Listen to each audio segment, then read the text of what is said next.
कभी कभी अल्लाह अपने नेक बंदों की इम्तिहान लेता है ताकि दुनिया देखे ईमान सिर्फ जुबान से नहीं दिल से होता है।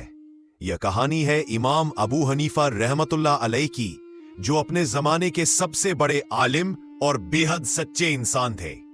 कूफा का शहर इल्म और अदब से भरा हुआ, लोग दूर दूर से आते थे अपने मसाइल पूछने के लिए, और हर किसी को उनसे जवाब के साथ साथ रहमत का एहसास भी मिलता था। एक दिन एक गरीब औरत बहुत घबराई हुई उनके पास आई। उसके हाथ में एक कपड़ा था।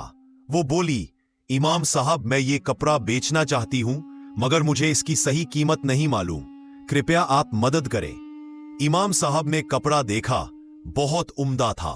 उन्होंने कहा, बहन, इस कपड़े की कीमत कम से कम 400 दिरहम है। वो औरत हैरान होकर बोली, नहीं इमाम साहब, इतना नहीं देगा। इमाम मुस्कुराए और बोले, ठीक है बहन, चलो साथ में बाजार चलते हैं, देखते हैं अल्लाह क्या फैसला करता है। बाजार पहुंचे। एक दुकानदार ने कहा 300 दिरहम, दूसरे ने कहा 350, तीसरे ने कहा 400। वो औरत चौंक गई।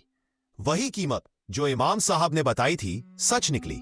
वो बोली, इमाम साहब, अगर आप चाहते तो मुझसे सस्ता ले लेते, मगर आपने ऐसा नहीं किया। इमाम ने मुस्कुराते हुए कहा, मैं ये नहीं देखता कि कौन देख रहा है, मैं ये देखता हूं कि अल्लाह देख रहा है।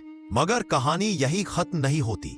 कुछ महीनों बाद सरकार ने एक हुक्म जारी किया, इमाम अबू हनीफा को गिरफ्तार किया जाए, क्योंकि उन्होंने एक हाकिम के जुल्म के खिलाफ आवाज उठाई थी।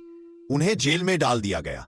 दिन रात की तकलीफें दी गई, लेकिन इमाम साहब हर रात तिलावत करते, लोगों को सिखाते और सब्र की दुआ करते। एक कैदी ने पूछा, इमाम साहब, क्या आपको डर नहीं लगता? इमाम ने मुस्कुराकर जवाब दिया, जिस दिल में अल्लाह का डर बस जाए, उसे दुनिया के किसी इंसान से डर नहीं लगता।